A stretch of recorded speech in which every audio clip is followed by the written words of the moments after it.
Hello, everybody. It's me, Demetra Kane. I'm sitting here with Donovan, a recovering Democrat Saadiq, also known as the Black Yule Brenner. And the purpose of the Demetra K Show is to promote Black love, knowledge, and understanding of all things that go on in the Black community to make us an even better people, with the emphasis on even, because we're great people, but we can always strive to do better. Like I said, big giant thank you, hello, and welcome to YouTube and Facebook. You are the other side of the conversation. Also, to my wonderful moderators, thank you so much for everything that you do. I could not and would not do this without you, so thank you so much. Today, we're going to be talking about lying Democrats, gaslighting Black Chicagoans as crime spirals out of control. So, of course, you guys may or may not have heard all about what's going on in Chicago with, I guess, the power struggle, if you will, between that of President Donald Trump, Governor J.B. Pritzker, and Mayor Brandon Johnson. So I'm going to get into all of that. Plus, I'm going to show y'all a video compilation of all of it, including that of Danielle Carter Walker, who was on CNN yesterday. I happened to be at the gym and I saw her. Of course, you guys know her as the founder of Chicago Flips Red.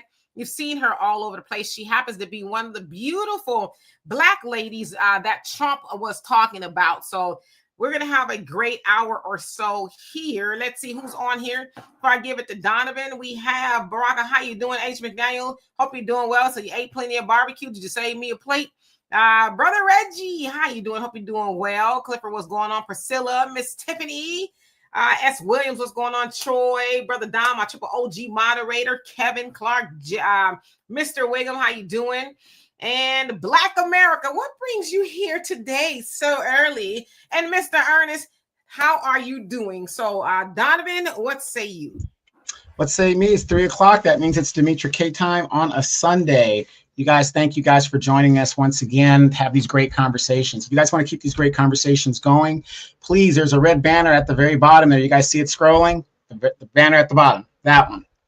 Those are ways that you can keep these great conversations going by keeping the content creator motivated. The way you can do that is by Cash App, Venmo, PayPal, Cash, Money Order, all that other great stuff. Also, don't forget to download the African Diaspora News Channel app. They are unsubscribing people. So if you're not getting notifications and alerts, it's because YouTube is unsubscribing people. So occasionally check your settings, make sure that you're still getting the alerts, and you'll get back to your regularly scheduled program. But you can download the African Diaspora News Channel app on Google Play, Apple Store. Not only are you going to get videos like you see here, you're going to get videos that you don't see on the YouTube algorithm from Brother Phil Scott, Wongel, Demetra K, and a whole host of others, Vicky Dillard, whole host of others that contribute to the African Diaspora News Channel. And they're having original content as well on the app. So if you guys want to, you don't necessarily have to be the app, but you can also subscribe via YouTube as well. So if you guys want to do that to keep plugged in to what is going on in the African diaspora, that's one way you can do it. Phenomenal stuff that is on there that I've seen so far, especially what's going on in South Africa. Have you guys heard that the new way of colonizing in South Africa, as white folks don't want to leave there, is they're impregnating the South African people so that they could become citizens? So doesn't that sound familiar? So the white South Africans that they're telling them to leave, they are going to go the roundabout aspect of dating South African women there, impregnating them, and then becoming tethers to get citizenship. Isn't that strange? Follow that story on the African Diaspora News Channel app. Check it out. Yes, indeed. Thank you so much, Donovan, for reminding everybody of all the things that are going on. So anyway, hello to everybody. And Brother Reggie, is something wrong with you, but you know what? I love it all. Keep it coming. So as you guys may or may not know, as I said, there's this power grab between the president, the governor, and the mayor. So the governor of Illinois and the mayor of Chicago. Now, specifically, President Trump has publicly called Chicago a mess or even a killing field, linking it to rising crime and immigration concerns. He has threatened to deploy the National Guard or military forces, potentially up to 1,000 troops, to Chicago, citing crime reduction and mirroring deployments already made in Washington, D.C. and Los Angeles. He also pressured Illinois leadership to by criticizing Governor Pritzker and vowing federal action if local authorities do not act. Now, Governor Pritzker and Mayor Johnson have strongly condemned these threats. Pritzker labeled such actions unconstitutional, a power grab, and politically motivated, while Johnson signed executive orders preventing cooperation with federal agents, especially ICE, and warning of damage to public trust. Johnson also emphasized protection like body camera transparency and bans on masks and face masks for federal agents. Now, officials, including Attorney General Kwame Raoul, are prepared to pursue legal action. Critics note that federal or National Guard deployment into Chicago may violate the Posse Comitatus Act and Insurrection Act unless explicit legal conditions like riot or insurrection are met. Now, behind the rhetoric lies politics. Trump appears to be bolstering his law and order image. Pritzker, a potential 2028 presidential contender, portrays himself as defending state sovereignty and local innovation. Johnson positioned himself as prioritizing community-led safety approaches. Now and however, data clearly shows significant declines in violent crimes across key metrics from city officials and local data. Homicides are down 30 to 33%. Shootings are down 37 to 39%. Violent crimes overall down 21 to 23% year over year. Now, Johnson and Pritzker cite these drops and increased investments in violent prevention programs and community resources. Now, as of June 2025, Chicago's overall crime rate was lower than pre-pandemic levels, 12% below June 2018 and 8% below June 2019. All major crime categories are down compared to the first half of 2024. Homicide numbers dropped by about 2/3 from July 2021 peak. Okay, so basically it's saying it's down. Now, this is what we're going to do. I'm going to show you all a video compilation, okay? And then I'm going to show y'all something else. So here we go. Saying that police officers don't play an incredible role in driving safety. They play an absolute pivotal role in that. But we have asked law enforcement to do too much. Police officers are being asked to be social workers, counselors. What I'm simply saying is, if we're going to build safe and affordable cities across America, the one thing that safe communities all have in common, they invest in people. We have a poverty issue. It's un-American, if you ask me, invading a city with troops. A U.S. president invading an American city with troops. I'm 60 years old. I've never heard of such a thing. It shouldn't happen. You call up the National Guard when you have an emergency. There is no emergency here. We always need help fighting crime, of course, and there are great civilian law enforcement across the country in the federal government who can help do that, and we work with them all the time. Would love more help doing that, but not troops. When I went on CNN on the Victor Blackwell show, when he started telling me about the crime statistics and how they're down, and I keep telling these people, you can't tell us that crime is down because we are experiencing what's going on in our communities. You can't tell us what's going on. We know what's happening. We know how dangerous it is. We know that it's not safe. And you want us to listen to Pritzker and Brandon Johnson. Now, Pritzker told us how safe our communities was while he was downtown on a boat. And you want us to listen to him. You want us to listen to Brandon Johnson, who have 150 police detail that's protecting his family, his kids, his wife, and him. And you want us to listen to those people tell us that crime is down in our communities when this is 6 mass shootings in the span of 2 months. So yes, we need help. President Trump, we welcome you to Chicago to help our communities and our streets and our city and state become safer. Yes, we welcome you. And we are going to hold these elected officials. We're going to hold all of these Democrats accountable for what they did and what they're doing come election day. So I just want to send my deepest condolences out to the family. And yeah, enough is enough. We are tired and we want our streets safe. Okay. So right there, you heard 3 people, the governor, the mayor, and Miss Danny C. of Chicago flips red. So basically, Brandon Johnson, he was on Morning Joe, and they had to ask him repeatedly, do you think that Chicago needs help, like more police and things like that, to help solve the crime issue, right? He's basically saying, no, we need to invest in people. Now, we know, especially Black people in Chicago, know that, yeah, he invests in people, all right. He invests in immigrants. He does not invest in the, the black neighborhoods and things like that. And he's still dying on the heel of protecting immigrants. Then, of course, you heard J.B. Pritzker, the governor, say, no, we don't need that here. We don't need that. And then, of course, Miss Danny C was like, hey, and to her point, I'm going to put it up so y'all can see it.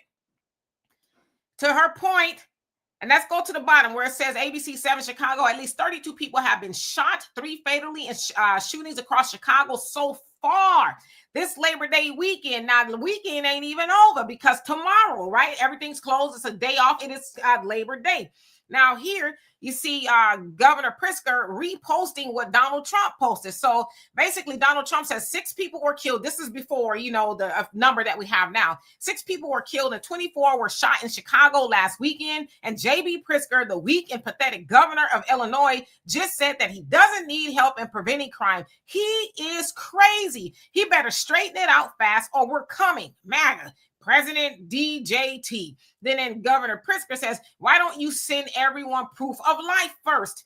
Either way, Chicago doesn't want you here. So the proof of life is basically people think that Trump is dead, right? Because it hasn't been seen allegedly since Wednesday. So there's trending all over X that, he's dead or is he dead, right? So that's kind of where J.B. Pritzker was going. But again, y'all can see that at least 32 people have been shot. 3 have been killed so far this weekend. Now, with all transparency, I do also want to add that, yes, the red states actually have higher violent crime rates than the blue states. So just in all fairness, a lot of people are calling out saying, well, why isn't Trump sending, federal troops to Louisiana, Tennessee, and other places, red states that have high crime? Why is it just the Democrats? But I want to go back to Danny C before I give it to Donovan. Danny C is like, forget what the mayor and the governor are saying. We in these streets. She lives in South Side of Chicago, and she says, you're not going to tell me what I know to be true and what I see, right? As she said, Brandon Johnson's family got 150 police officer detail to protect them. And then, yes, J.B. Pritzker, when he did his little press conference and stuff, he was not in, the hood, as they say, or the South Side of Chicago. He was downtown by the water with a whole bunch of pastors and black people backing him up, right? As he's saying, yeah, we don't need the federal troops here. But the people of Chicago and Mr. Wiggum, you're one of them, that say, yeah, we need some help because they're not telling the whole story. So I'm going to get to the comment section after Donovan, but just know that I have to start at the bottom of the comment section because if I start at the top, I'll never catch up. So Donovan. Are you entertained? Are you entertained? Political theater. Are you guys entertained? The back and the forth, the this and the that, and to that and to this. I'm going to kind of reiterate a little bit what you said about the high number of red states. See, this is what I mean by account trickery. People don't do their homework. Yes, in red states have a high degree of crime. Based on what? The Democratic controlled cities within their state, which is where all the crime and the murders are happening. Look it up, because again, if you look at some of these, and I'm not saying, your numbers are wrong, but it's how you look at it. Louisiana is a red state. New Orleans and Baton Rouge have, a matter of fact, I think they're the number one murder capital in the United States. But it's based on 2 democratically controlled cities. It's a accounting trick to make you think this, and that. Number 2, I want to talk about. A lot of people are confusing federal agencies with military troops. Donald Trump cannot use military troops anywhere but under federal land or to protect federal property. I live right here in Los Angeles, California. The media will have you guys think the National Guard is walking and patrolling the streets of Los Angeles. That is just not true. They are protecting federal buildings. What kind of federal buildings? Your Social Security office, maybe your embassies or stuff like that. But I use Social Security as, because everybody can understand that, Social Security office. So they're protecting federal things. So again, a lot of people are confusing the two. Now, Donald Trump just showed in Washington, D.C., in less than 2 weeks, the crime rate went down 80% by nationalizing and using the troops there as to control everything, right? To just their presence. There hasn't been a military shooting or nothing like that, right? So since Donald Trump cannot use military troops against American citizens, he could use them once again to protect federal property. He could do that. The governors could use National Guard troops.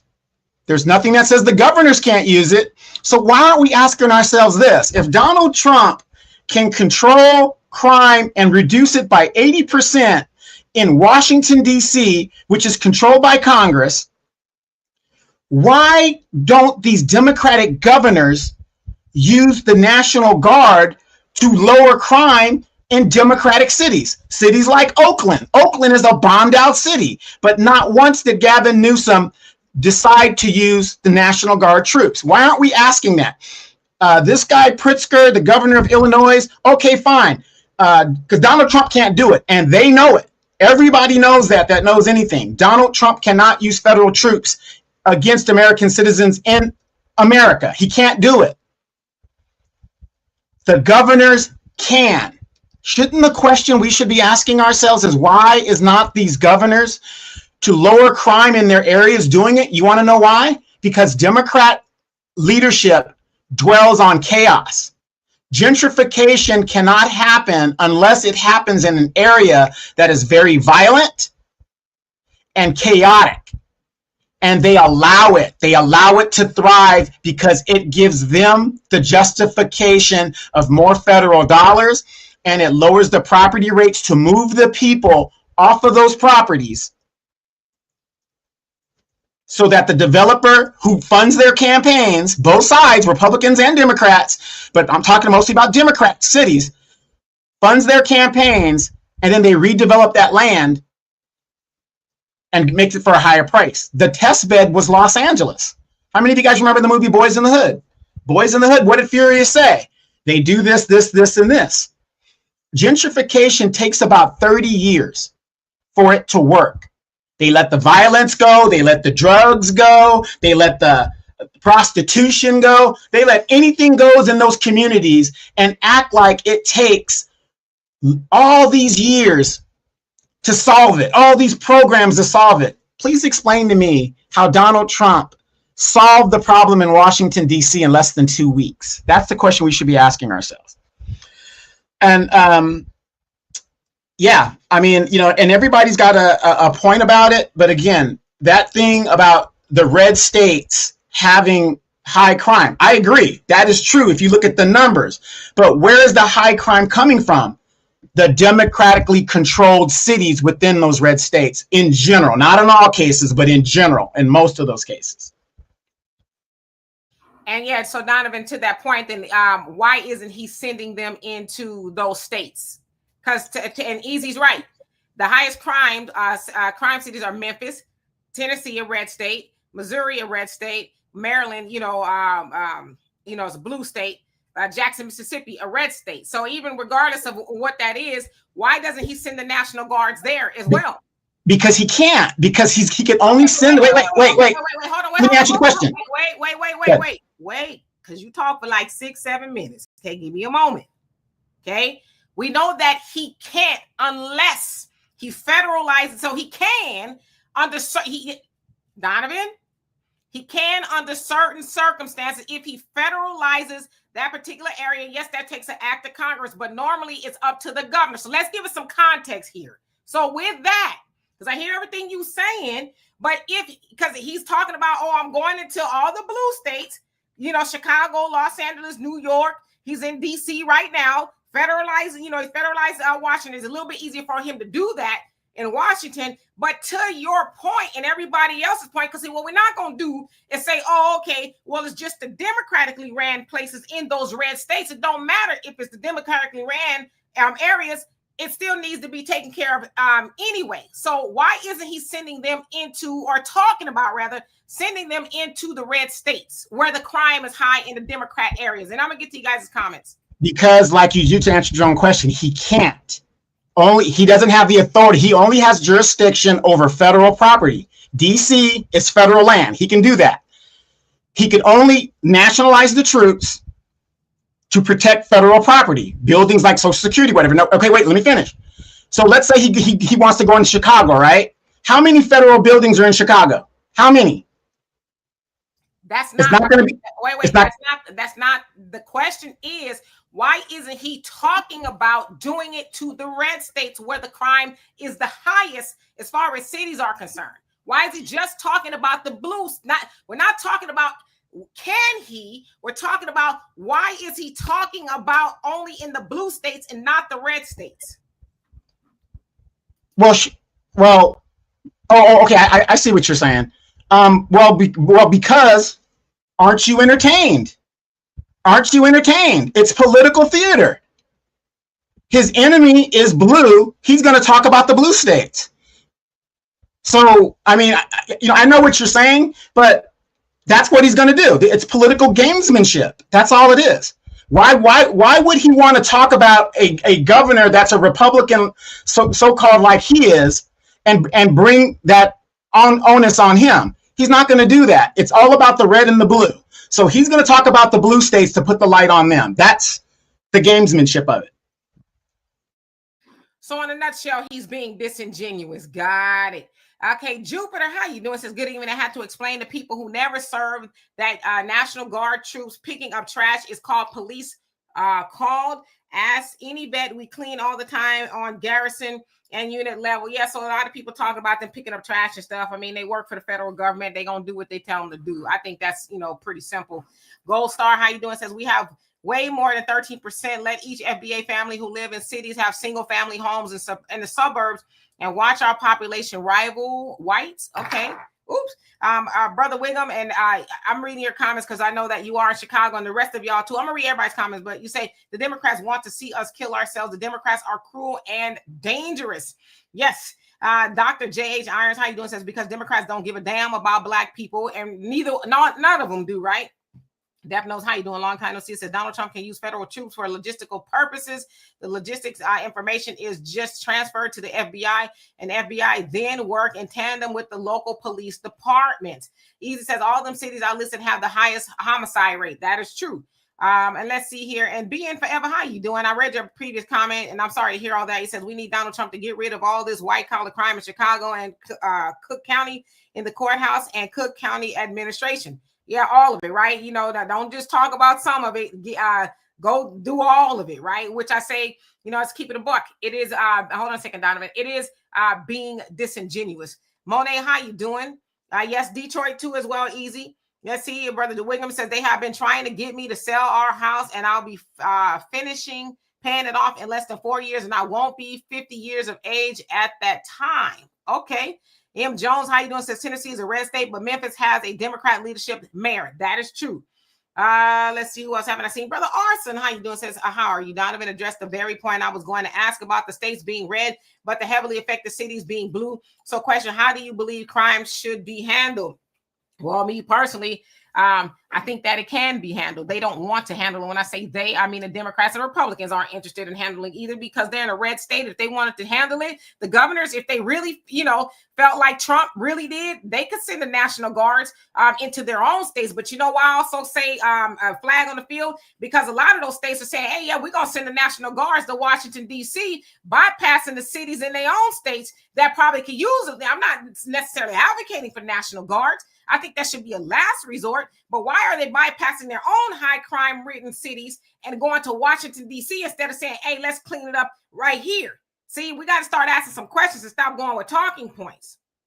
But yeah, so I think they should I think they should handle it by solving the resource and the resource issue as far as jobs, education, a whole lot of other things. You got to remember, a lot of those cities that we're talking about are devoid and dilapidated of a whole lot of things, right? We know where there's a lack of resources, there's a abundance of crime. So it's not too hard to figure out, I think. Donovan? Yeah, real quick. Tommy Falah Earl says these states are sanctuary states. And he brought up a good question there. So the clip that you did with Brandon Johnson, talk about he's going to write an executive order. Did you guys notice that the very executive orders that he wrote in regards to his police force and all this other stuff, isn't that what sanctuary cities and states do already? They're not supposed to cooperate with the federal government and all that other stuff. Do you guys see the political theater? That's why I keep telling you guys, are you entertained? He's acting like he's doing something, but according to the sanctuary city rules, they're not supposed to get down with the federal government anyway. But do you see the performance? And everybody's like, yeah, look, he's going to stand up to Trump. He didn't do anything. He just repeated what they were already supposed to be doing. Yeah, I don't know how much of a standing up to Trump that he's doing, but I think he's reiterating to Trump that you're not sending in people up in here. Okay, I'm the boss here. That's what they're saying. I'm not necessarily saying I agree with it, but I think that's what they're saying, that we have our own duties here. You will not cross that. Jupiter says out in the country sticks, you don't have a lot of crime because everyone is armed, especially in the red states. Yeah, I would say so. Being in a red state myself. Let's see. Poor hackers, how you doing? Hope you're doing well. So you're talking about defending yourself. Juggernaut, he says the government has to follow jurisdiction of each state laws. He's toying with the blue states to embarrass. Yes, well, he also needs to toy with the red states because, again, their cities have the highest violent crime rate. So, I think we need to have both sides of the conversation. Our Qatarian, how you doing? I hope I said that right. Says, don't let people gaslight everyone on some going after Black Americans. This is about SI and ICE going into these sanctuary cities while these Democrat mayors are crying wolf. Yeah, so especially there in Chicago, we saw that Brandon Johnson signed some legislation basically saying that Trump, you cannot come in here looking for the immigrants. So yeah, Brandon Johnson, who is Black, he is going to stand 10 toes down on protecting the immigrants at all costs and keeping ICE out. That's what he's saying, right? So you're right. Reigns, how you doing? Baraka says there are too many games when it comes to the well-being of the people. Yeah, the people come last. Easy says Oakland is 9th in homicide and Chicago is 12th. Absolutely. Let's see. Brother Wiggum says, Sister K, I wish that you played what Minister Farrakhan 2 warnings that he gave in 2017. So I actually did that on the African Diaspora News channel. Y'all could check that out. I think it aired like 2 weeks ago or so. Really good video where I talked about, actually the both warnings differently, but y'all could go find those on the African Diaspora News channel. And how you doing, Tommy? Kate Land, how you doing? Says Miss Jessica Jackson had an excellent interview with Vicki Dillard last week. Okay, got to check that out. All right, so DC, yes, it's ranked 20th, so you started there first, right? Let's see here. Jupiter says, Demetri Reed, Federal Act 107, National Guard tells you everything you need to know about the powers of governors and presidents. Absolutely. Billy, how you doing? Says the mostly crime in Chicago coming from immigrants there. And that's what I've heard a lot of people say, how true it is. I mean, it was 35 so far shootings. This weekend is not over, so I don't know who's doing it. I've seen some of the victims and they look like us. So, Boss Player, how you doing? He says, currently St. Louis city population is less than 2,090. He says crime statistics aren't reflective of the entire metro, which is a population of approximately 2 million. Okay, Mr. South Carolina, how you doing? I'm doing well. Hope you're doing the same. Shan, what's going on? He says, hello to Michigan and Darwin. How are you doing? Hope everything. Oh, sorry, you meant Demetri and Donovan. I think that's what you meant. Because what I'm doing, hope everything is going well with you. No complaints. Jacoby says the only way Trump can use the military is if he declares martial law, but it has to be for a good reason. That is true. Bakari, how you doing? Peace and love to you as well.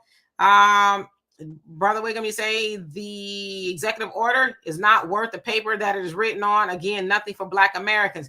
Absolutely. And Mr. Norris, how you doing? Says it's like watching cartoons. Yeah, and Black Americans, unfortunately, are getting caught in the middle, right? Black Americans are being used as the pawn between the war between Trump and the Democrats. And the real, I don't want to say the real issue. One of the issues is really the mass immigration that's going on. But I'm just saying, if Trump is really being serious about solving the crime in America, then he needs to do that in all the states. Talk about ramrodding in all the states, right? Especially his homies that are sending their National Guards to DC. It's like, doesn't make sense, Let's see. Skipping on down. Dirty Laundry Media. How you doing? Says people are subbing. Why are they doing that? If you don't mind me asking. I haven't heard any of that before. So if you don't mind me asking, why are they doing that? Okay, so I got to skip down just a little bit. Hi, Cube. How you doing? Says the annual number of murders in Chicago is higher than the total number of murders in Japan and South Korea. Amazing America and Chicago. Yeah, there definitely needs to be, something done. Bakari says America is declining. That's the real. Rome is burning. Okay, Babylon. Velvet Jackson, who is in Chicago, says Donovan is right in saying that it's I am in charge power struggle between the governor, mayor, Chicago, and president. And actually, I said that too at the beginning. JJ Mars says once Brandon Johnson leaves office, he'll probably have to move to another state. Well, I want to know, are the people of Chicago going to reelect him? That's the real question, right? Magneta, how you doing? Hope you're doing well. Long time no see. What you been up to? Roger says the Democrats created a lot of the problem for Black Chicagoans. Mayor Rahm Emanuel closed a lot of schools in Black neighborhoods back in the early 2000s and was vitriolic towards the teachers. And then he get elected after he left the Obama administration in the White House. People of Chicago said, he'll make a good mayor. Arson, says, I'm not a buff in politics like Donovan, but I am definitely good at catching patterns. And it seems Democrat Party has been playing with Blacks for at least 2 generations longer. Okay. Longer. Albie Chill, did I say hello to him? Not hello. He says, what about the military in Venezuela right now? I do tell. What about it? All right. So let me get all the way to the bottom. Christopher, how you doing? It says FBA for life. Okay. All right. And I got to the bottom. Ban intern net dad. I think that's how you said. How you doing? It says Trump got that dog in him. You crazy. And Tyrone, how you doing? It says it's going to be a cold winter to prepare for. Yes, and I heard it's coming early. 1009, baby girl. How you doing? Happy Sunday to you as well, Donovan. Yeah, and real quick, I just want to add a lot of people again. And it's your right. A lot of people that never been in the military, you don't understand the military. The National Guard. Every state has their own National Guard. So every governor, that's their own army. That's the state's own army. So, when I think somebody said in the chat, Trump put troops in Nebraska, National Guard in Nebraska. Nebraska has its own National Guard. It's a reserve component of the active duty. So you have active duty, you have reserve, you have National Guard. The difference between active duty and National Guard and the reserves and active duty fall under the same jurisdiction. They're under federal rules. Then you have the National Guard. Every National Guard unit, states have their different military jargon and rules that adjourn their armies and stuff like that. So it's a little bit different. And that's why I tell people, if you ask me, if you join the military, I would tell you join the National Guard, Air National Guard, whatever. Why? They have better benefits because you're not only getting federal benefits, you're also getting state benefits, depending on what state you're in and stuff like that. They have better benefits. Absolutely. Yeah. So, and I don't see any more comments, so I'm sure they'll pop up. But yeah, so at the end of the day, nobody really likes the National Guards going into the cities, especially when it's about us. But as Brother William said, the Honorable Minister Louis Farrakhan warned us as Black people years ago, right? He said in 2017, he said, I've been warning us for over 30 years to get our act together, right? He goes on to say that every Saturday night, it's, basically to shoot them up, right? Every Saturday night, that's what's going on in a lot of these inner cities. And he also talked about Trump sending his army. Of course, that was during Trump's first term. He says that Trump is going to send his army, but he also warned Trump, if you do that, God will deal with you, right? For lack of better words. But with that, of course, like Danny C said, the governor, he's going to downtown, right? Where it's nice and pristine, right? I've been to Chicago downtown. It's very nice, right? And you go a little bit down the way is the south side of Chicago, right? Which some would argue is not as nice as downtown. But she said, hey, I know firsthand what's going on here. And basically they're gaslighting. They, being the Democrats, are it's not that bad because, as Brother Reggie said, if you say that you did with 100%, you said crime is down 20%, but what about the 80%? That means it doesn't mean crime is not still going on. Crime is still a thing. So to Danny C's point, listen, I don't live in Chicago. And, Brother Wiggum, I can't tell y'all what to do, but there are a lot of Black people in this inner city saying, hey, we welcome that. We welcome that he's sending in help. And I think a lot of people really just seeing it as help, not necessarily that it's the guards, the National Guards is going in there. It's help. It's help so that we can walk down the street. We don't have to hear every weekend and every other day that somebody's child and lost their life inadvertently because they was walking from school, this, that, and the other.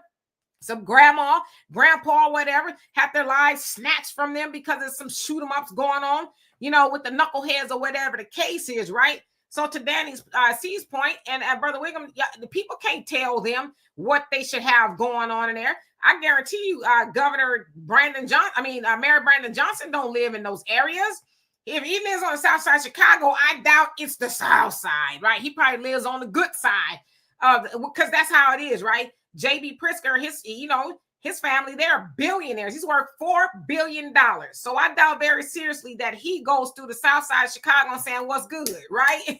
So there he is telling Trump, and I get it. He doesn't want Trump to overstep his powers, right? And then, of course, too, some people are saying that J.B. Pritzker may look like he's running for president because he's going through a lot of weight. I'm just telling you what they said. He's losing a lot of weight. And they say usually when a lot of who are overweight, or people who are overweight rather, are seeking to bid for president, then they try to clean up their personal image and things like that. And we're seeing Governor J.B. Pritzker out there in the forefront, even more challenging Trump, like that of Gavin Newsom, right? Gavin Newsom's got X on lock with trolling Trump and Fox News and all of that.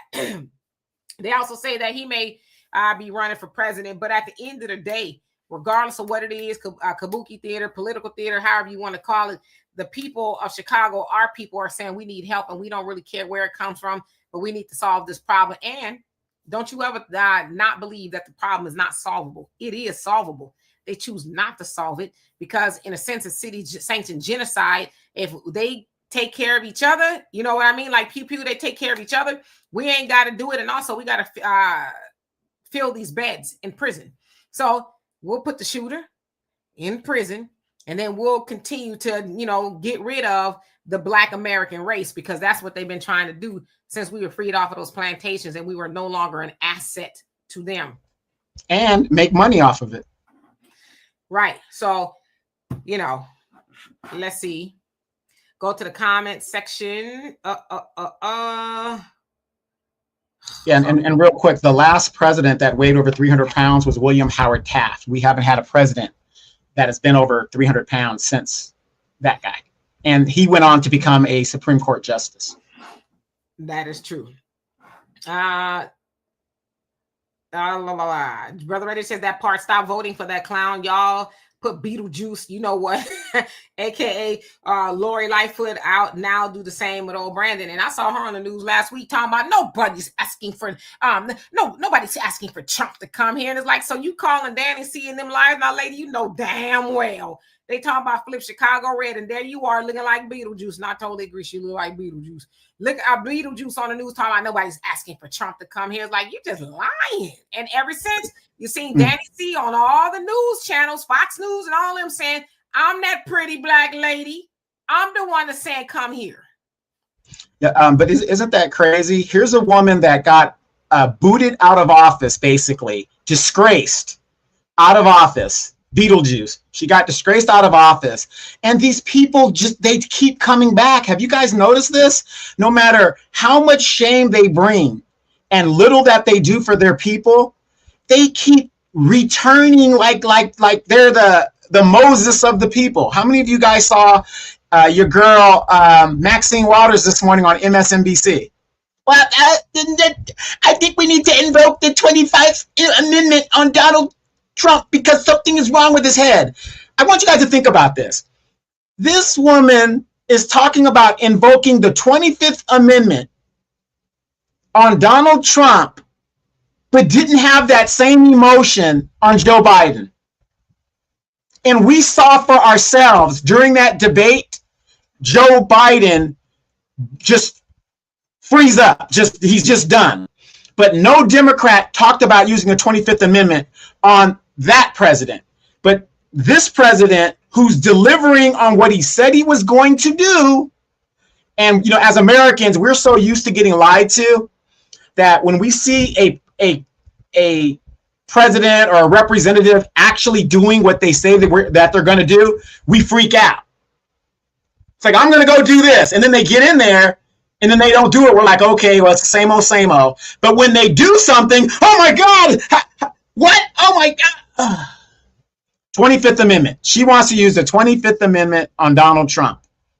And she's a silent generation person. She's older than Donald Trump. It's amazing. These people just won't go away. And another thing, if you've been watching the news, what's that guy, that bald-headed white guy on MSNBC? He gave it to the Democrats this morning. Vari Vector, the white guy, whatever. And he was demanding, one of the problems with the Democrats is the people that are in power have been there too long and they need to step aside. Demetra, how long have I said that? The baby boomers have been in power way too long. That is the major problem with the Democrats. They are doing absolutely nothing in regards to helping. So if you like Donald Trump or if you don't like Donald Trump, my question to you is this: what are the Democrats doing about it? Nothing. Yes, and J.B. Pritzker and his family, they own the Hyatt hotels. So, that's, I guess, where they get their money from, whether it's generational wealth. It probably is. To Brother Reggie, your question. Undisputed Truth, how you doing? It says, amazing how Democrats allow murder to continue for years and a white man cared enough for blacks' lives to go extreme to say black lives. Well, let's give us a little context, okay? Yes, the Democrats have turned a blind eye to all the things that's going on. They know what's going on. It's benign neglect. Go look it up, a term. But Trump is not doing that to save black lives. If you think that Trump is doing that to save black lives, I got a pile of sand in the Mojave Desert to sell you, right? We are getting inadvertent benefits, I would say, from Trump going and trying to do power grabs in these Democrat cities. And, it's like everybody pretty much said, it's to stick it to the Democrats. He does not like the Democrats, even though he used to be one, lifelong almost, right? He's almost 80. But he doesn't care about black people. None of them do. None of them care about black people. But to the point of the Honorable Minister Louis Farrakhan, black people got to care about black people, right? Because we can put a foot to the tail of the backside of the white man and, politics and all that. But then we also have to have the conversation about the things that we do to ourselves, because at the end of the day, we're mostly doing that to each other. And again, crime is about proximity, right? So I don't want to call it black on black crime, but it's something like that. Let's put it that way. But Trump is not doing that because he cares so much about black people. Don't you ever believe that. Don't ever. Anita, how you doing? Hope you're doing well. Let's see. You skip down just a little bit. Will, where have you been? You've been missing in action. I hope you're doing well. D Wood, how you doing? Since the party, that party still ain't getting why they're losing support from voters. Yeah, they're floundering. The Democrat Party is floundering. They really don't have a message. They don't have a leader. They're just, still stuck on Trump. But as I've always said within the last couple of weeks, if Trump goes in there and solves the crime problem, if you will, even if it's an austere way that he's doing it, the Democrats are done, because it proves that it could be done, right? They just been, we're going to see. We're going to try to do these programs and this, that, and the other. But yeah, you've been helping the immigrants while you've been watching the black communities duck bullets. You know what I mean? So Trump should, even though we know Trump's agenda is self-serving, but he should have never gotten an opportunity to go in there in the first place. That's something that they should have done. So, and to his point to J.B. Pritzker, he's like, hey, y'all better do something about it, okay? So, and unfortunately, this weekend, with the shootings going up and up and up, as we speak, I'm sure it doesn't make it, look good for J.B. Pritzker and Mayor Brandon Johnson, as they're saying, no, we don't need nobody to come in here. It's like, that ain't really helping. So Brother Reggie, you know what? You better stop. He says Mad Max, aka Wig Senior, is the perfect example as to why there needs to be term limits. Yeah, and she'll run again and she'll get in there. Sharon, how you doing? Original American, how you doing? Hope you're doing well. Banny, let me see. Ban internet dad. Okay, I think that's what it is. Ban internet dad. He says they're making sure their fellow boomers stay wealthy with inflation and Social Security. Oh yeah, they all getting some money from it. Don't ever think that. Uncle G, how you doing? Says Chicago, please vote for Tyrone Muhammad. Yes, indeed. I'm rooting for that brother. I hope he is successful. Let's see. Anita says the Dems are not going to do anything. It's a wing of the same damn bird. You better tell him. Brother OG, how you doing? It says peace, Demetri, and Brother Donovan. Brother Wiggum says the reason why they still want those old Democrats is to go with the status quo, like Biden told you. Even Farrakhan said Trump is a danger to the status quo. Yep, absolutely. He is tearing it up. In the words of the Honorable Minister Louis Farrakhan, he is tearing up the status quo as everybody know it, right? To go along, get along, same old, maybe a little slightly different talking points, but the same results. Okay, so you've been touring, Will. Where have you been touring? Where have you been going? Michelle, how you doing? Says Mississippi has a higher crime rate than Chicago. Learned that from Gavin Newsom, who popped up on my IG. He says what Trump is doing has nothing to do with him keeping us safe, something bigger. Come on now. So I said, please do not believe Trump loves black people. He does not. Biden didn't love black people. Obama didn't love black people. I mean, I'm just saying, nobody in that White House, per that of the Honorable Elijah Muhammad, nobody in the White House cares about black people, which is why he told us to do for self, right? Sister B, how you doing? Says, and Barbara Lee was pushed out of Congress. She was elected to the mayor of Oakland, California. I did not vote for her, but I hope she will actually do something for ADOS. Looks like she's trying, but we'll see. And that's crazy because Barbara Lee is a triple OG, right? How'd she end up with that job? Yeah, well, the thing is, she didn't get pushed out of Congress. The numbers of the Democrats here in California, she couldn't win re-election. Just like Kamala Harris, the numbers here in California for Barbara Lee and a lot of these Democratic folks pushing for immigration. What's killing a lot of these popular OG Democrats is illegal immigration. It's killing them because their constituents are seeing the resources that they elect go to illegals. Barbara Lee could not win re-election. This is exactly why, God rest her soul, down in Houston, Demetria, what's her name? Sheila Jackson Lee. Sheila Jackson Lee. She wanted to run for mayor because she was, it's getting, the heat was getting on her. Then she didn't win the mayorship. Then she backstabbed that young girl she groomed and wanted to rehold her seat and, God forbid, left. A lot of these Democrats you see that are coming out of Congress that have been there for a long time, they're not doing that because they want to do that. They're doing that because their constituents are not voting for them, and we're seeing the writing on the wall. Pop, I knew you wasn't going to act right. He says, no, Obama is a whole cake. Dan Steely, how you doing? Is that a play on Steely, Dan? By the way, I'm just asking, you say buck dancing. Yeah, something like that, right?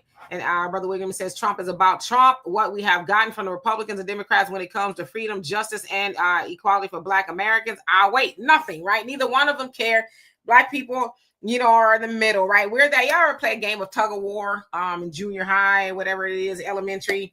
I actually played as an adult once, but there's a flag in the middle, right? And so whichever team gets the flag over the line first, we're that flag, okay? Black Americans are that flag on the rope of tug of war.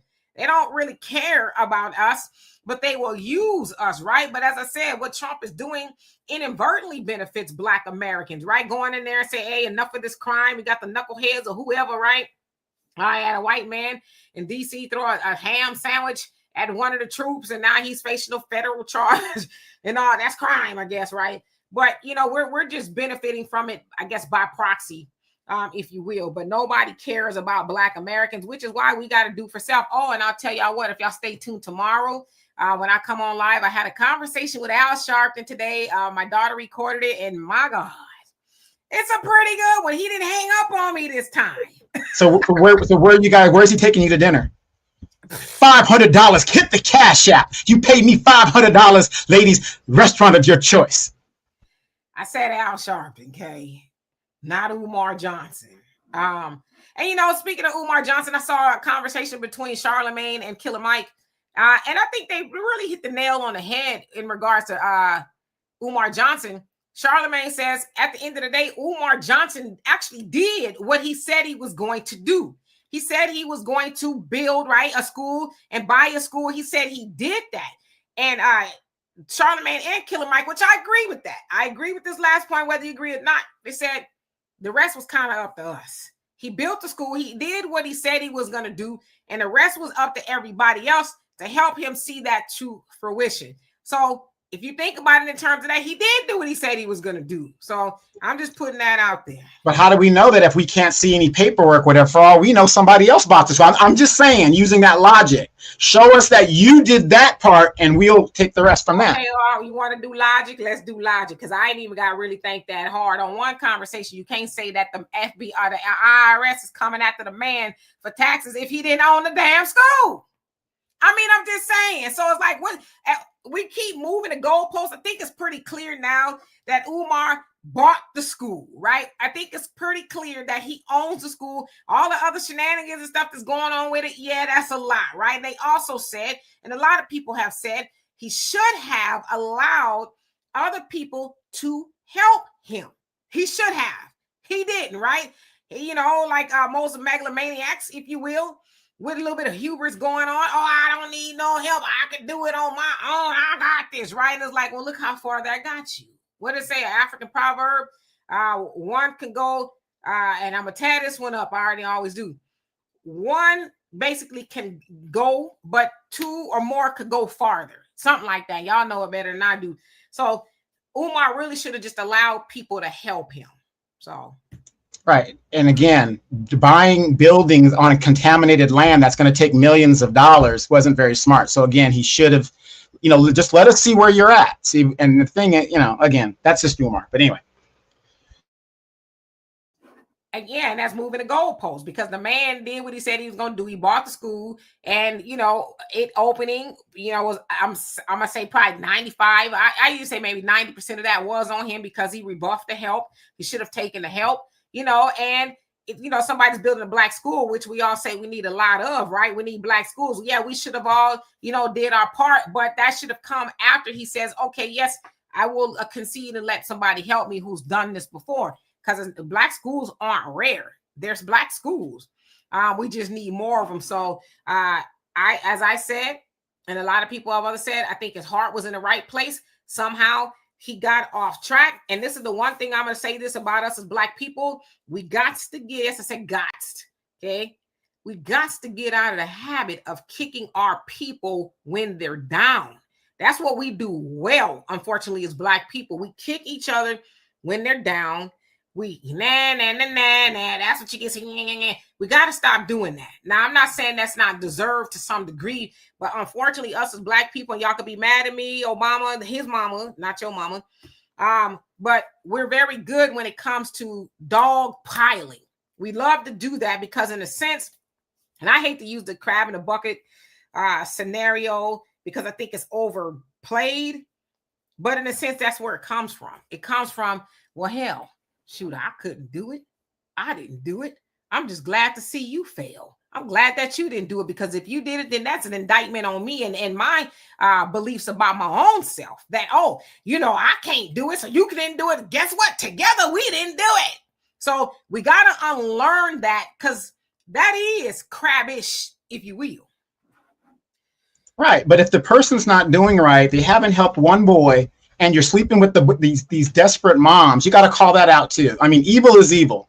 You look at it, and I get it, what you're saying, but you got to look at the totality of everything. A lot of scammers their hearts are in the right place. Their heart is to get money and do what they're going to do and live off of it.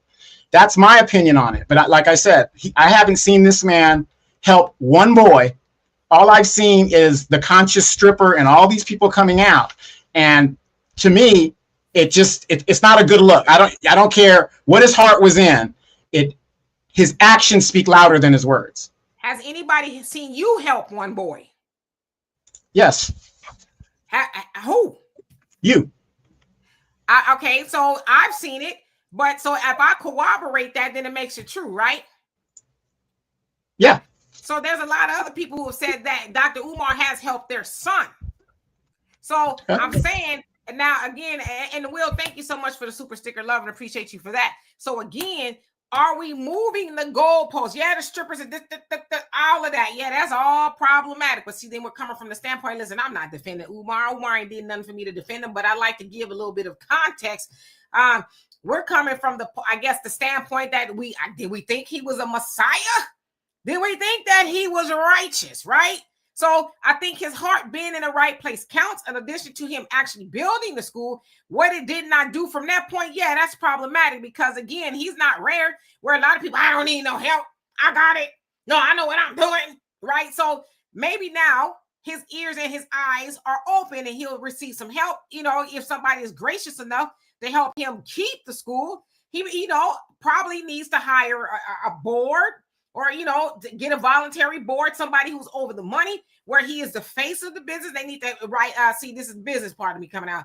They need to write a morality contract. Dr. Umar, you are the face of the FMG Academy, whatever it's called. If you get out there talking about Fishy Medea, and talking about, and somebody's mama come out talking about you lay down in the bed with her, the A, B, C, and D, then you are fired. Like Steve Jobs was fired.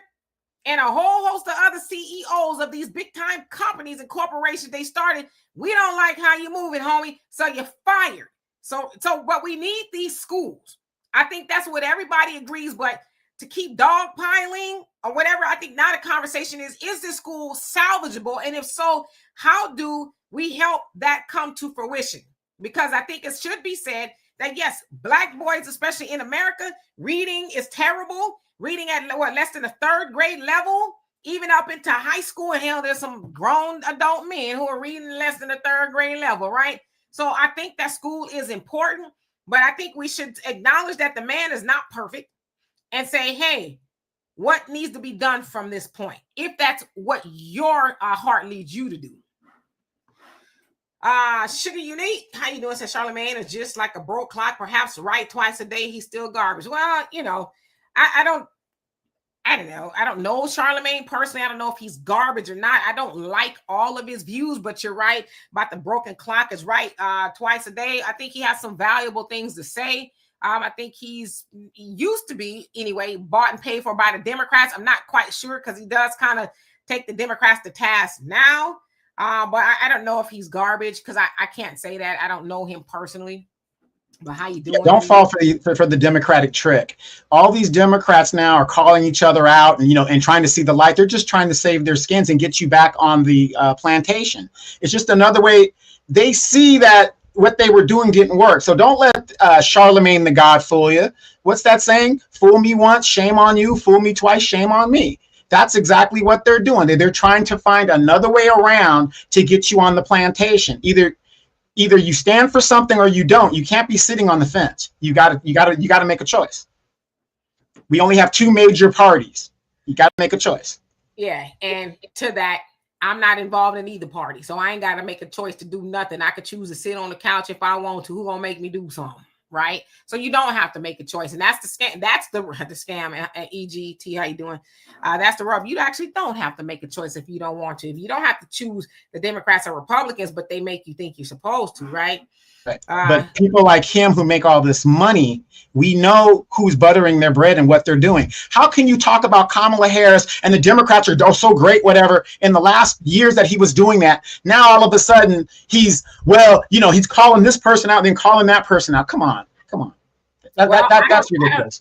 I want to keep it some context because I don't know him personally, him being Charlemagne, but I do know that he gets paid a lot of money for the Breakfast Club. He has his own publishing company, and he has his own podcasting platform where he has helped a whole lot of people, been bestsellers, published books, and a lot of podcasts that are really good, right? So I'm just want to give it some context. It's not just, I don't know if he's getting money from the Democrats. I don't know if he is or he's not, but I just want to say that, I think Charlemagne and shout out to Wendy Williams is, getting his own money from other places as well. So I just want to just put that out there. Not your mama, Pop, not your mama. Ooh, I didn't realize what time it was. Let's see. I'm just kind of going through the comments. Michelle says a young man in Albany, Georgia, put his money where his mouth is and built the school. Yes, he just sure did. King Randall, absolutely. Umar's all talk. I don't know if he's all talk I'm not defending Umar. Yes, I know of King Randall and the school. Wonderful, right? I remember when Roland tried to, talk crazy to him and young brother. I don't even think he's 30. Ate his lunch, right? I think Umar's problem is that he is a narcissist. I'm going to do it all on my own or whatever. And it may be some nefarious reasons as to why he wants to do it on his own. Because if I could cook the books and nobody's going to know I'm doing it, right? Until they know, right? I don't know what Umar's situation is. I have not had one conversation with him ever in life. Dano, how you doing? Let's see. Reality. How you doing? Hope you're doing well. Okay. Let's see. ETG says pushing scan Africanism. You talking about Umar? Christopher says Trump is not the problem. It's the Democrats. No, Trump is a problem as well. Okay. Trump is a problem. One thing I'm not going to do is sit up here and defend Trump like he's not the problem. Trump is the problem. But Trump is snatching the wool off of a lot of things that people did not know even existed, right? But don't sit up here and say Trump is not a problem. The man is a problem. They're all a problem, right? They are what we call the bourgeoisie, right? The machine. Trump is a part of the machine. The Democrats, Republicans, they're all part of the machine. And we as the people, the proletariat, where's my doggone book? We all think that we have a dog in a fight and we have a say-so. We don't, right? We're just tricked into believing that we do. We don't. Read this, please. Please read this. I'm just asking y'all, please read this, and then we'll stop the, Trump's a problem. Trump's not a problem. They are all a problem, right? And when we wake up per this, then we gonna be the problem, right? And it's gonna be the problem in a good way, because we think we can vote our way out of this. We can pray our way out of this. No, read it. Dimitri, what's the most effective thing? And I said this on my podcast yesterday. The most effective thing that is said that I got out of that book when I read it was, if you keep the people in fear, they will willingly give up their rights. 9/11 happened. What did Americans do? Have you guys heard of the Patriot Act? That act that Congress voted for that they never read, that is still in effect today, where the government can go into your house without you being there, without a warrant, search and do what they want to do and leave. This is what the Communist Manifesto is talking about, how to keep people under control. You keep them in fear. You keep them in dangerous situations. You keep their environments hostile and think, oh, we got to bring the troops in. Oh, bring the troops in. Do you see how you willingly give up your rights? Because, and of course, it's self-preservation, of course. But the point is to willingly ask for military troops to come into your community is what the Communist Manifesto was talking about. Jacoby says, yeah, but he brought it on himself. He squandered help away. I agree that people want to help him with that. A long time ago, he had the materials. He didn't want to listen and help himself. I totally agree with you. I really think that's a large part of his problem. He cannot take advice. See, I always say this: if you know people that cannot take advice, run far away from them as possible, because they cannot take advice and it will make life hard for everybody involved, right? I never surround yourself with anybody that doesn't have a mentor, somebody that can pull their coattail and say, hey, homie, you will need to maybe self-correct. You're doing this, that. If they don't have somebody in their life that can put them in check, stay away from them. And it's possible, and I don't know Umar, but I can just speculate that's probably his problem, that he doesn't surround himself with too many people, because he believes I'm, King Kong, right? He calls himself King Kong. He believes I'm the end all be all. Who's going to tell me what to do, right? Because you think about the nature of an Umar. He runs around the world, essentially, telling everybody what to do. We need to A, B, C, D, E, F, G, King Kong consciousness, then brother, E5 Tunde, woo, woo, woo, right? So he's telling people what to do. So he's just probably one of those people.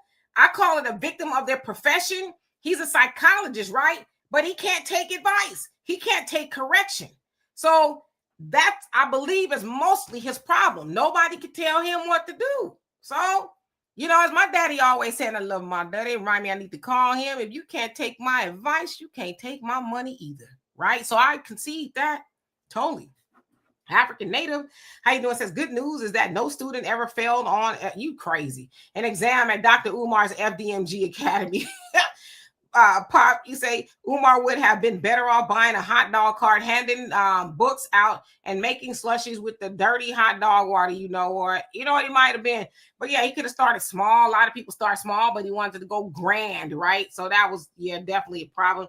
Let's see who else is on here before we get out here. Rikers. I don't know about that name. Okay. Brother Wiggum says Elijah Muhammad asked our people to contribute a nickel a day for 3 years so we can do for ourselves. He asked less than what people give to the churches every Sunday. Yes, and I've been giving for, I don't know, probably since the program has been going. It just automatically comes on my account every month, out of sight, out of mind. So you're right. It's what is it? Muhammad's blueprint or something like that. It comes out of my account every month. Blocka, how you doing? He says Umar been promoting and collecting money for that school for 15 years now. I'm done with him. And that's your right. I'm not telling y'all to be for him or against him. I'm just giving it some context. Solly Walker, how you doing? Says to keep it a buck. I have family, frat, and Soros who work for the Philadelphia School District, and Umar has been of help to many Black children out there. That's what I'm saying. We got to stop with he ain't did this. That's why I stay off the internet a lot. I'm on the internet, but I don't hang out on the internet because I know a lot of people gonna say all kind of stuff. But I'm one of those people too. I don't believe Umar has not helped nobody. I just don't believe that. I believe he got off track somewhere. Maybe he can get back on there. Double-edged logic. How you doing? Says as if Republicans are saints. They not. Daryl, how you doing? Says I just left Chicago and on the south side and west sides. Boom, boom. So that doesn't sound like it's good, right? Dan Steely says never ever reward bad behavior. I agree with that. Jay, how you doing? So he's still bought and paid for. White supremacists are using both side tactics with him, control opposition. So you talking about Charlemagne? I mean, man, my D. Charlemagne is not my source of information. I'm just telling you, he's not my source of information. I look at Charlemagne for what he is entertainment. When I'm in the car in the morning, I listen to the Breakfast Club, and I listen to the interviews and stuff, but he's not necessarily my source of, I would say, information and knowledge. I get information from it, but he's not my source of wisdom and, you know what I mean? He's an entertainer as far as I'm concerned. So, yeah. What? I'm just reading some of the comments. Buck Horse says, I ain't going back to the plantation. I wasn't born to be a slave. That makes both of us, right? You Jax, how you doing? You crazy. Talking about hit the cash app, hit the cash app, hit the cash app. King Kong consciousness, the Prince of Pan-Africanism, Ifa Tunde. Well, Eric, how you doing? Says the Prince of P. That is awful. What? I'm not even gonna ask. Right, I'm finna block this one because I'm not even trying to clap and think.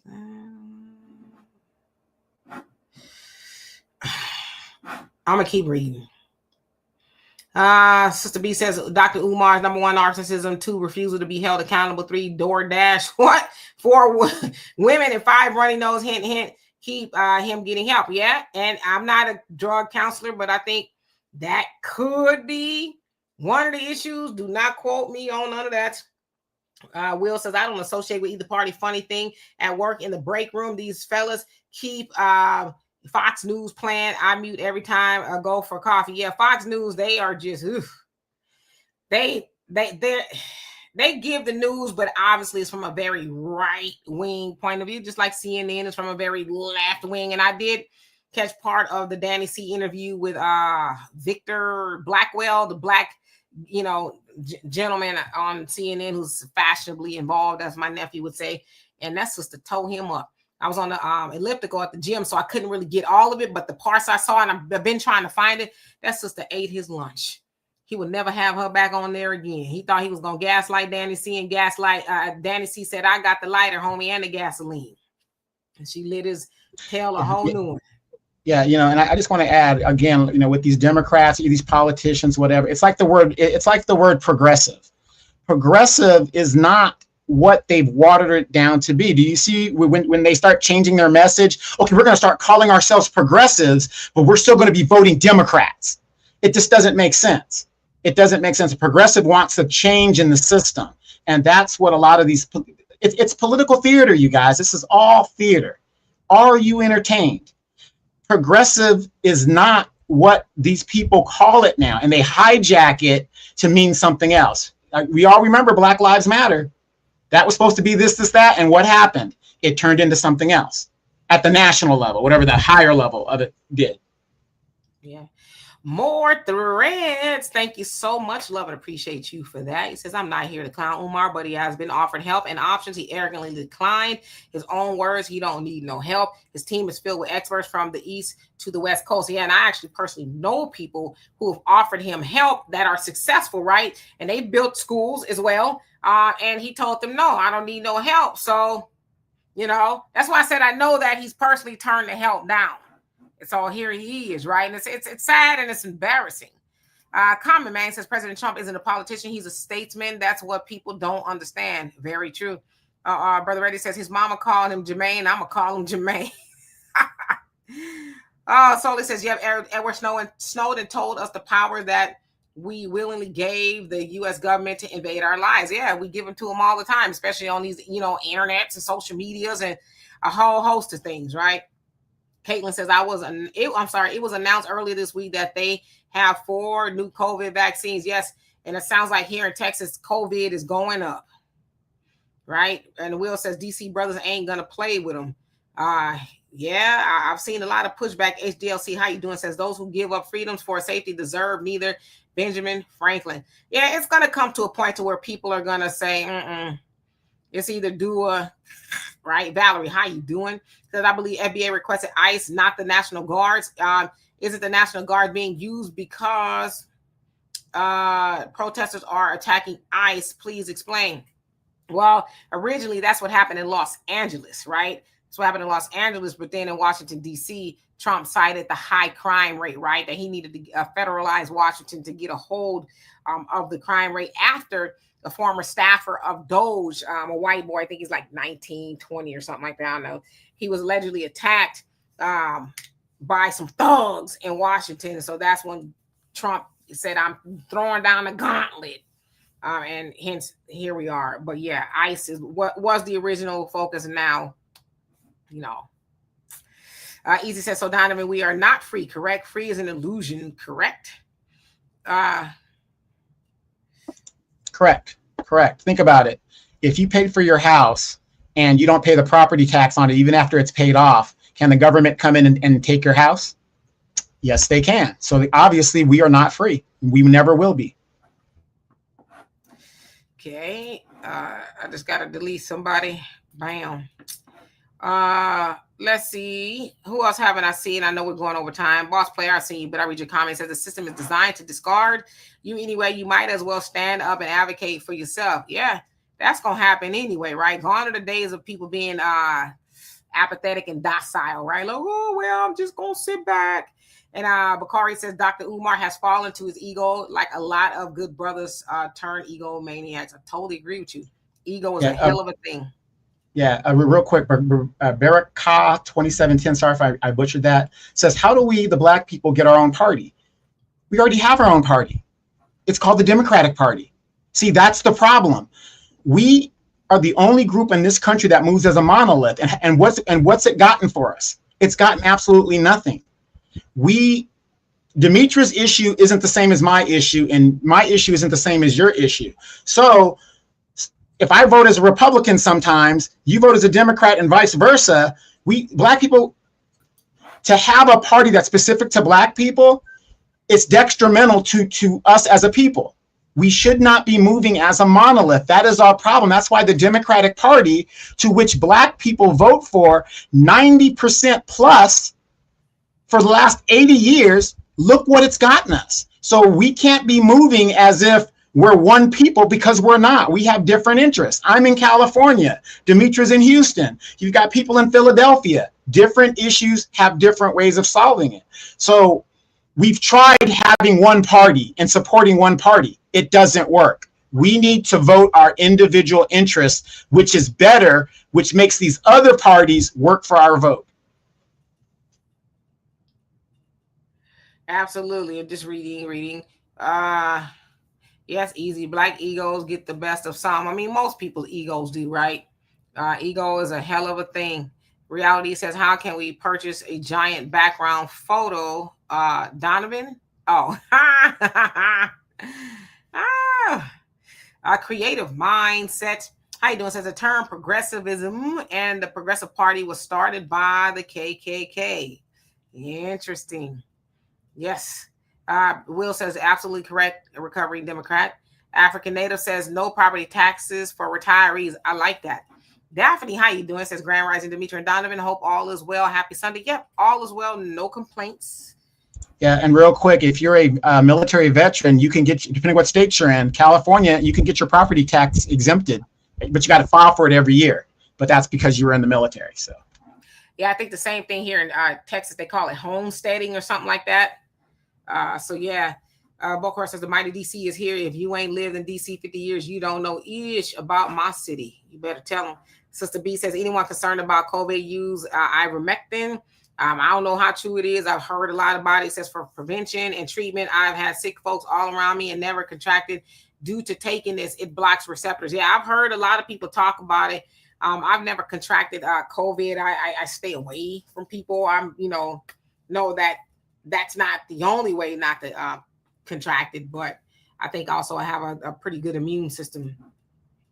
Let's see. Will says, recovering Democrat, with your platform and influence, what are you suggesting? So I don't know. So you answered him. Okay. Christopher. Solely Walker, 1906 says, Donovan, I disagree. I disagree. Family, we can organize our vote around reparations for freedom, ADOS, FBA, and focus on our state and local politics and policies. Okay, well, that's great, Solely Walker. But here in California, a super Democratic state, we had a Democratic governor. And guess what the Black Congressional Caucus did to Black people here in California when it came to reparations? They didn't bring it to the floor. Here we are.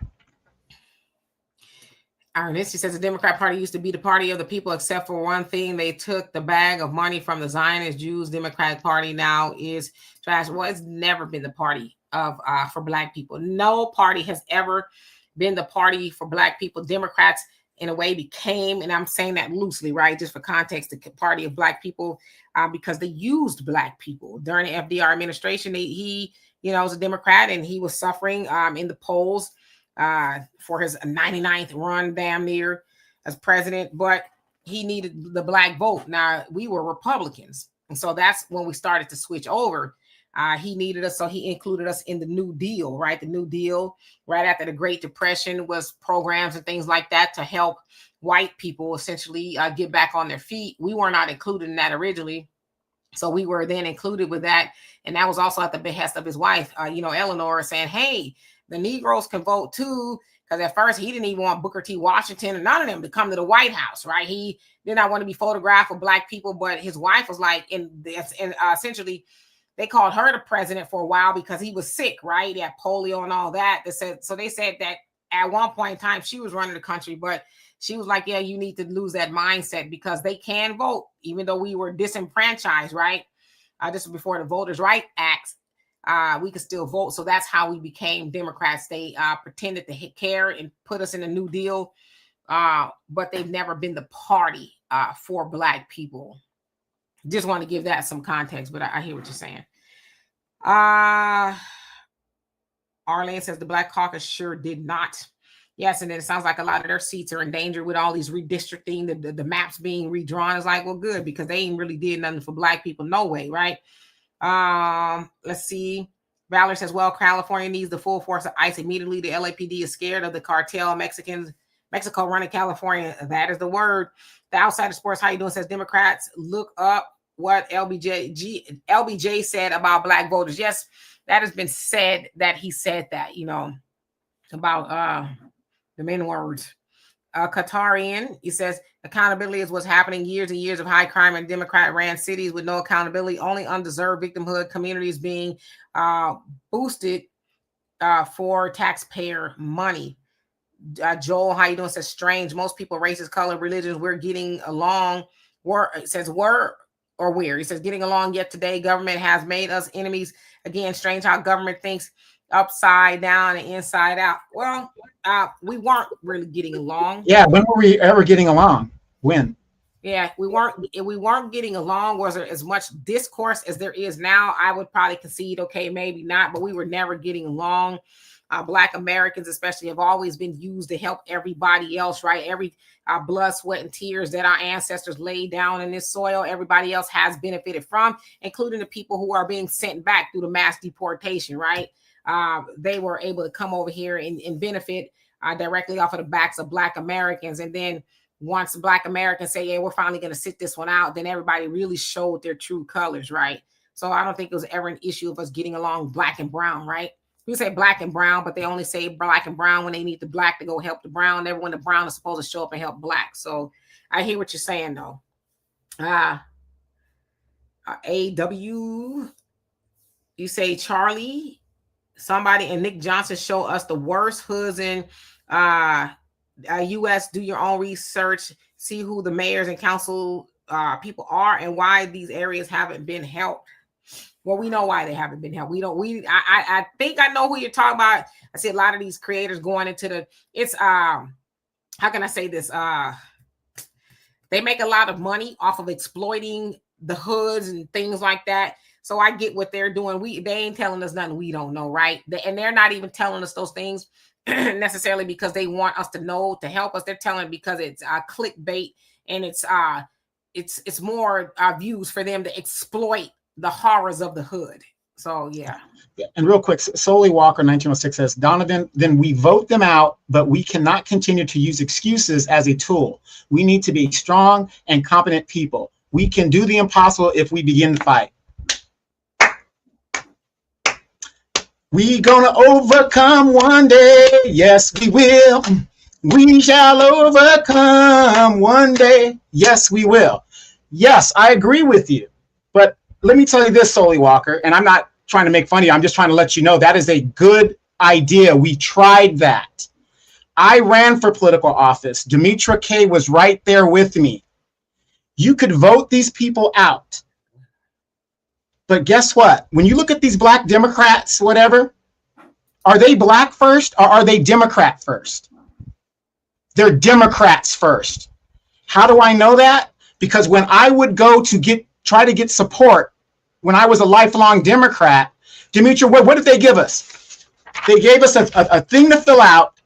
And if you are not following the party line, you ain't going nowhere with them. You get no support. You get no money. They only support people who are going to hold the Democratic line. That's a fact. That's how it's run. Try to run for office now in these billion-dollar campaigns and local campaign.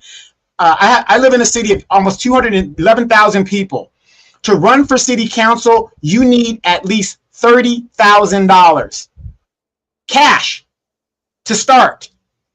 For city council, nonpartisan. And you want to run for office to be a Congress member? And you're just a regular person. Again, I'm not telling you whatever, but run for office, then come back and tell me your experience. Because I'm telling you my experience.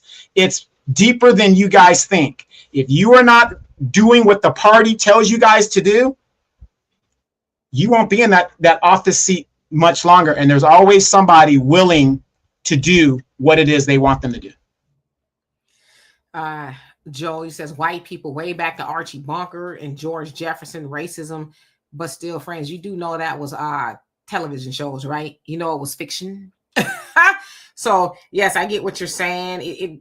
It was cute in theory, but in real life, people with two opposing viewpoints, as Archie Bunker and George Jefferson, they would not be friends, right? And of course, you remember the episode on the Jeffersons where the Klans member, the whatever it was, white supremacist, fell out and had a heart attack at one of the meetings, and then he didn't want to George Jefferson saved him or something, and then he still says something crazy to him and all that other stuff. That's the true story, right? But even with that, they wrote it so the black man could acquiesce, and try to save the life of a racist who did not like him, right? So yeah, I hear what you're saying, but it's television. But when you're friends of somebody, you get along. Let's take white people and black people, for example. If white people are really our friends, why are we still asking for reparations? Why are we still asking for the wrongs that have been done to our ancestors to be righted? Now, of course, that can never be undone, but there's a lot of things that can be done. White people know we've been asking for reparations forever since our ancestors left us plantations, and they be the first one. In fact, it's almost 100% of white people in America that say we don't deserve it. What did we do? We ain't slaves. They ain't masters, even though that they're still benefiting from, the generational wealth. that their ancestors who were slave owners, right, got from our people. So when you say that we're friends, I have friends. I have very few friends, right? But when I think of a friend, I think of somebody. I think of somebody who will do something for you, right? To see you in a time of need. They'll try to help you if they can and give you good advice, or they'll try to help you get what you need or whatever the case is. But white people aren't black people's friends. Mexicans or Latinos in general, right? They're not black people's friends. Asians aren't black people's friends. Nobody is black people's friends. They only say that they're our friends when they need us to help them get something, or whatever the case is. Malcolm X said it a long time ago, are they our friends or are they just friendly? Right? And a lot of us, we use friends too loosely. How many people have been actually stabbed in the back by a friend? Done dirty by a friend? How many people, had a friend sleep with their spouse, right? Or take off with their money? Gavin Newsom. You know what? I guess, that's the word on the curb, that he's, sleeping with somebody's wife or something. I don't know. But we got to be careful of who we call our friends. I don't believe media. How you doing? Yeah, I got a question for you guys, though. Have you guys seen that there's a man on the internet, white man, he's asking for black people to stand up. Black men need to stand up and say something about what's going on in the war overseas with the Israel and all that other stuff, and the Trump stuff that's going on. Have you guys ever thought about this? Do you think by Trump doing what he's trying to do, could it be used also to try to get black people to get involved in these protests? It seems to me, and this is just me looking at it, that a lot of this stuff, what Trump does, the Democrats try to make it seem like it's so outrageous to get black people outraged to get out there to into the protesting. Do you see what I'm saying? It's like they're trying to bait us to get out there, and we're just sitting watching. Which I applaud each and every one of you guys for your restraint, because there is a bigger picture out here. Notice all of these protests ain't hot because we ain't in them. It's just something, it just seems that there's something going on that they keep trying to bait us to get involved, Look at our power, you guys. Look at the power we have when we mind our own business. Yeah, no, I'm not. And that was part of the conversation on Al Sharpton's show. Of course, he had his march on on Wall Street yesterday. He was talking about that, and there lies the question that I asked him. Again, stay tuned for that tomorrow. I'm gonna let y'all listen to a recording of Reverend Al Sharpton and I that we had this morning. Usually, if I call him, he'll hang up on me, but today he didn't hang up on me, so I said, okay, I'm gonna keep dialoguing with him. Right? He didn't like the conversation we were having. Mark that day on your Google Calendar and keep it for every year as an anniversary. He didn't hang up on me, but I'm quite sure he's probably telling the people, block that number. Okay, block that number. Yeah, he didn't, I don't think he liked too much of what I was saying to him, but again, we'll have that conversation tomorrow. So anyway, Jay Legend says, and how you doing? Says feminism is destroying black families and communities.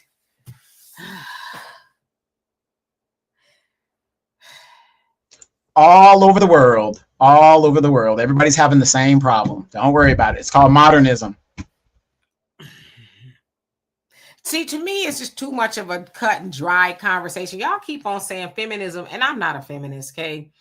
Despite what you guys think, I don't care to convince you. All that matters is that I know what I am, all right? I don't think that is strictly feminism that's destroying the world, because as I say, and y'all gonna get mad at me, and I'm gonna try to be careful how I say this. If y'all saying that the feminism is destroying the world, that's because men have lost their balls, right? Y'all claim that y'all the most superior, and in a sense you are. I mean, look at the leadership here, the so-called leadership.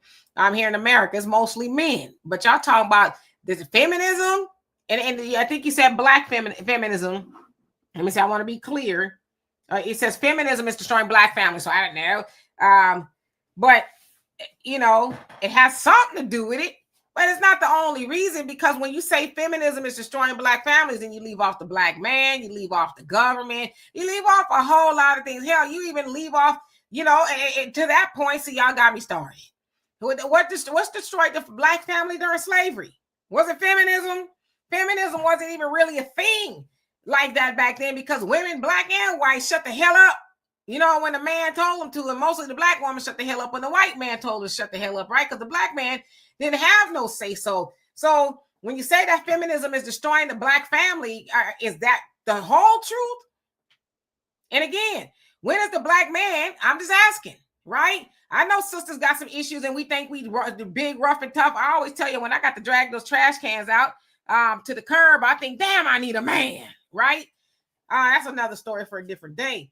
But at what point does the man grab his balls, excuse my French, okay? At what point do y'all do that and say, all right, now I'm going to take control of our community again, right?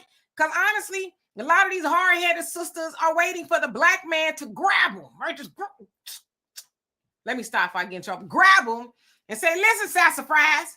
Don't do it, fellas. It's a setup. You'll be sitting in court paying assault charges. I said, grab your balls, okay? Don't grab nobody else's. That's what I said, okay? A lot of sisters that's out there, they waiting for y'all to grab them, okay? And say, listen, sassafras, I know you've been running the black community for a long time. This is a matriarchal community. The black community should not be. Black woman, sit yourself down, button your lips. I got it from here. Thank you very much. All I need you to do is be cute, get to the home, make the house a home, raise the children, and I got it from here. See, that's what most sisters are waiting on, right? So when you say feminism is ruining the black family, is that the whole story? I'm just asking questions. So James, how you doing? Says they could try to bait us all they want. It's not going to work. They can handle it themselves. Got you. Soul Glow, how you doing? Says the feds want black people to get involved. Yep. What happens? All hell break loose. We ain't doing it. Will says, when we going to lunch, you tell me. Shoot, you name the time and the place, and I'll be there. You just let me know. It said, oh, stop. Other cultures don't have this problem. Why? If you're talking about the feminism, why don't they have this problem? Come on now. I'm not the sharpest tool in the shed, but I think I could cut deep if I have to, right? But why don't they have these issues? And they do, in a sense. Y'all just only hear about black because also that is by design. That is by design to keep in the forefront that black men hate black women and black women hate black men. Most black people I know love each other. We love each other mostly, right? Black people are married to each other more. But if you listen to this faulty sucker internet, then, oh, black women ain't this. Black men ain't that. It's like y'all don't know nobody. Y'all don't know black people who love each other in real life. Well, I can answer that for you real quick. Nowhere in the world is there another America like we are. We open our borders to everybody. We have all these different groups fighting for resources, right? There's no other dynamic like that in the country. So when you go to overseas and you go to Jamaica, Jamaica's controlled by black Jamaicans. They've got white people there. They've got Asian people there. But the majority of the people over there are Asian. You go to Africa, most of everything that's controlled is controlled by black Africans, different tribes, but black Africans. You go to Europe, white people, right? So such. The only Asia, mostly Asia. You go to Japan, Japanese. Go to Korea, Korea. They don't have the dynamic that we have. We are a black people that is 13% of the population that is dominated by a bigger group. And this stuff is by design. This capitalist system that we are under, and I talked about this on my podcast yesterday, if you like it or not, if you believe it or not, the foundation of the economic system here in the United States is based on black people being the foundation. That means we're at the bottom. That is why other groups of people could come here and within 5 years do better economically in most situations than black people. The whole system is designed to keep us at the bottom. Thus, to keep us at the bottom, you disarray the family and you keep us striving and fighting against each other. But like Demetra said, most black men and women marry each other or are with each other. At the end of the day, we are procreating with each other at the end of the day. Yeah, I got you, Common Man. You can have a big piece of chicken. It'll be nice and hot. It'll be steam coming from it. I promise you. Yes, Joe, you said you get out of life the effort you put in. That's why Muslims are taking over the world. They put in the effort. I concede that. African Native says more than 13%, Donovan. And Jay Legend says, but you just insulted black man. Grabbing balls makes you some kind of control over women. I see you doing too much, okay? Listen, I'm assuming you're a man, okay? I'm assuming you're a man. that is, and I probably shouldn't have used such lowly example, but I'm just saying, man, man up. That's all I'm saying. Stop blaming women. Y'all, the most superior people. I think black men are all that and then some, right? But you can't keep blaming women for all the problems of the world. As I said, right here in America, men are the ruling society, right? And they're making all the rules. And somehow y'all blaming feminism. Black people, we have been disjointed really since the plantation. The only time in history, not having this conversation with my daughter early, that with Black Americans that we had unity was during the Black Wall Streets and all that, right before civil rights. But somewhere, somehow, I'm sure somebody said, you make sure them Negroes are never able to do that again. You would ever, at all costs, we make sure that they're never, ever able to build and to be unified and live amongst one another ever again. We got to make sure that they don't do that because, again, you think I'm lying with this whole argument about black men and women? Why don't you hear the arguments? Which is why a lot of people say, well, you don't see white men and white women because they don't do that to them. I don't see platforms or even things that say white men not liking white women. I don't see that. I don't see Asian men that are divorcing Asian women. I only see the black man and the black woman hating each other, blah, blah, blah, blah, blah. That's all about design. Like I said, within the last 5, 6, 7, 8 years, we wasn't even really hearing about that. And all of a sudden, bam, it came in, all black women, this, that, and the other, good black men. It's like, wow, where all that come from? Because every time we get close to unifying, talking about, hey, black man, I love you. Hey, black woman, I would choose nobody but you. The minute we start talking like that, then here come this discourse. I keep give you another example. There's a platform, and I talked about this the other day, called Jubilee. I was laying down trying to find something to watch on YouTube, and it talks about black men versus black women. That's a white platform. What the hell are they talking about that for? So they got a whole, I think it's like 20 black men and 20 black women, however many it is. I didn't watch it, just saw the thumbnail. Talking to, I guess arguing about why, the black man. And I'm like, they making money off of keeping black men and black women fighting. We are the dopest people ever to walk planet Earth, but we can't get along as far as on the internet, right? With each other. We believe everything we see and hear on the internet. Like I said, Donovan, people who experience black love. As single as I am now, I've had black love, even if it was for 5 minutes, right? I've seen my parents do it. So we know that it exists, but we keep on buying into the narrative like we are grown. We are big and grown. I'm 54. Don't tell nobody. If you do, that's your business. I'm 54.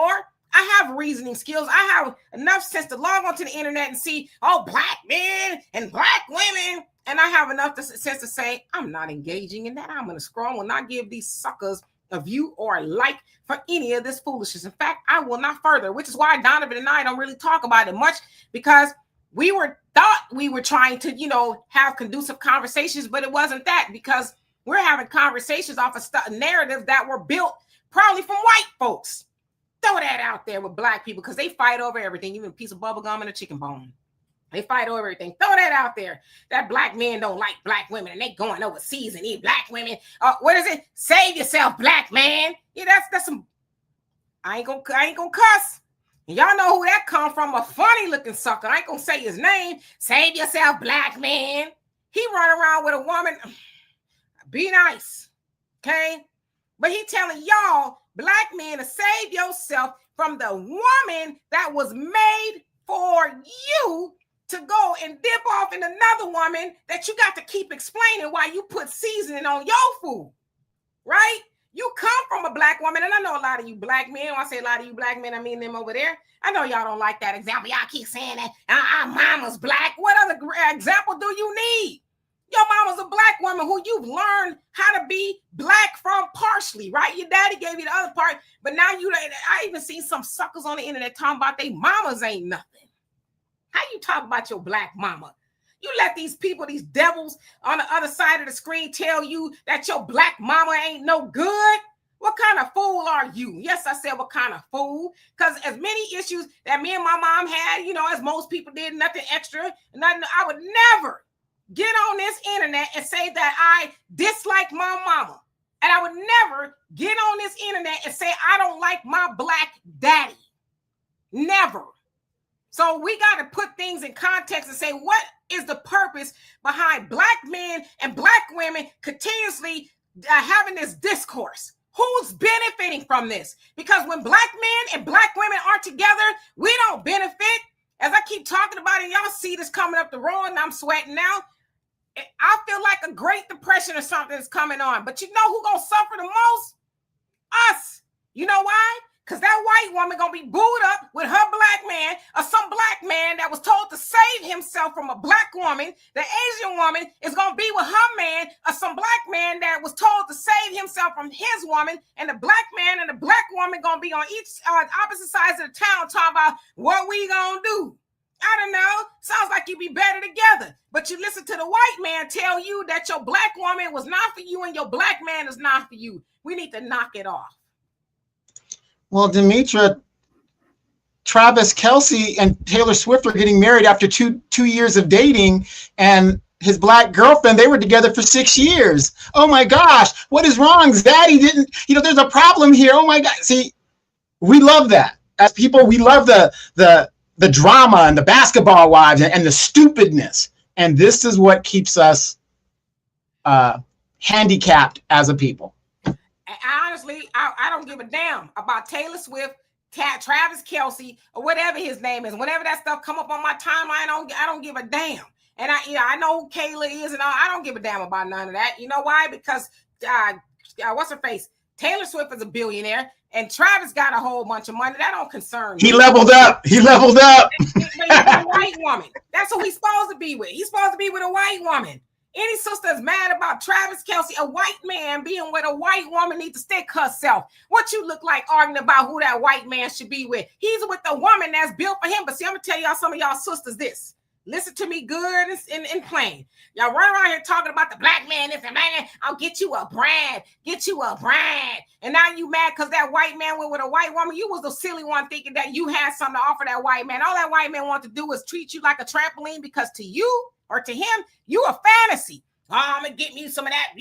I knew an Indian dude. He was, as you say, betrothed to an Indian woman. And by birth, he knew he was gonna marry this woman. But he said, I love black women, but I can't marry them. He says, they're a lot of fun. I prefer black women, but I know who I got to be with. And he took his Indian ass and married an Indian woman after he done dipped his little in all the black women that would let him do it. And I'm sure a lot of black women was like, well, what about me? He was like, you knew the job was dangerous for you. Took it. You knew I was going to go be with old girl and take them 20 cows that they was offering, and we was going to build a life, right? So knock off that foolishness talking about these black men out here, these black men. That's what you need. Now I'm going to say this to the sisters. Your daddy black. Yes, your daddy black. Now, I don't know what happened with your daddy or whatever, but he still gave you life. Stop trying to go seek something outside of yourself. Anyway. And I just got one more experiment I'm going to show you guys right now. And this will prove my point. Black man to a black woman. Demetra, shut this show down right now. Peace. See y'all later, y'all. Tomorrow, 5 p.m. Central Time, we're going to talk about my conversation with Al Sharpton. I'm going to definitely tune in. All right. Bye.